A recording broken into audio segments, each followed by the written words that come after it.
श्री स्वामी समर्थ। नमस्कार स्वामी भक्तांनो, स्वामी किमया यूट्यूब चॅनलवर आपलं स्वागत आहे। चॅनलला सबस्क्राईब केलं नसल्यास सबस्क्राईब करा आणि बेल आयकॉन दाबून नव्या व्हिडिओचे नोटिफिकेशन मिळवा।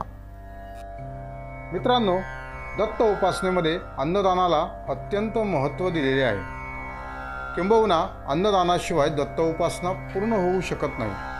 त्यामुळे दत्तस्थानी अन्नछत्र हे असतेच असते। अक्कलकोटलाही मोठ्या प्रमाणात अन्नछत्र चालते।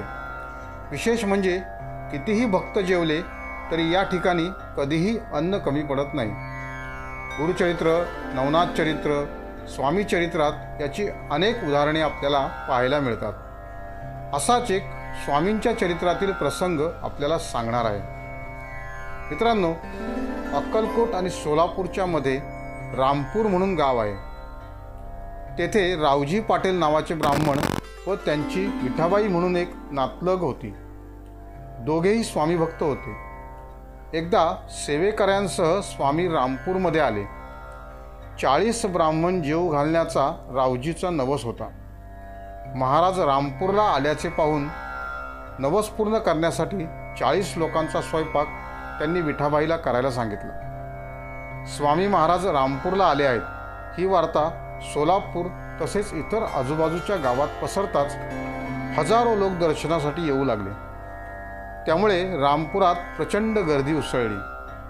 विठाबाईने 40 माणसांचा स्वयंपाक तयार करून स्वामींना मंगलस्नान घातले व त्यांची पूजा केली। नंतर भोजनाचे पात्र वाढून तयार केले, पण स्वामी भोजनासाठी उठेनात। याप्रमाणे बराच वेळ गेला आणि लोकांची गर्दीही वाढू लागली। मग स्वामींनी रावजी पाटलाला सर्वांना जेवू घाला असा आदेश दिला। 40 लोकांच्या स्वयंपाकात हजारो लोक कसे जेवतील ही चिंता रावजी पाटलाला पडली। स्वामींनी रावजी व विठाबाईला बोलावून एक टोपली आणण्यास सांगितले। टोपलीत पोळ्या, भात वगैरे सर्व पदार्थ ठेवण्यास सांगितले। त्याचप्रमाणे देव्हाऱ्यातील देवी, खंडोबा, शाळीग्राम वगैरे त्या अन्नावर ठेवून त्यावर आणखी पोळ्या रचल्या। मग दोघांकडूनही अन्नपूर्णेची पूजा करून घेतली।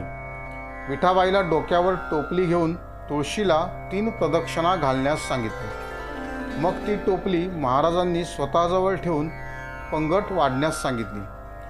त्याचप्रमाणे स्वयंपाकघरातून अन्न घेऊन बाहेर आल्यानंतर फिरून मागे पाहू नये अशी वाढणाऱ्यांना आज्ञा केली।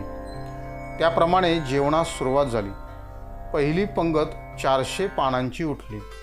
स्वयंपाकघरात अन्न मात्र जसेच्या तसे शिल्लक होते। त्यानंतर रात्रीपर्यंत जेवणाच्या पंक्तीवर पंक्ती पडत होत्या। स्वामी महाराज उपाशी असल्याने त्यांना जेवणाचा आग्रह केला, पण त्यांनी थांबण्यास सांगितले। रात्री 11 वाजता सोलापूरहून आलेली सरकारी माणसे जेवल्यानंतर स्वामींनी भोजन केले। उरलेले अन्न रावजी पाटलाकडून इतर लोकांना वाटून टाकले। तसेच टोपलीत उरलेले अन्न दुसऱ्या दिवशी प्रसाद म्हणून सर्व सेवेकऱ्यांनी ग्रहण केले। याप्रमाणे 40 लोकांच्या सामग्रीमध्ये 4000 लोक जेवले। अशी श्री स्वामी समर्थांची अगाध लीला होती। असो मित्रांनो, आज इथेच थांबतो। व्हिडिओ आवडल्यास नक्की शेअर करा, लाईक करा आणि चॅनलला सबस्क्राईब करायला विसरू नका। आणि हो, बेल आयकॉन दाबून नवनव्या व्हिडिओचे नोटिफिकेशन मिळवा। धन्यवाद। श्री स्वामी समर्थ।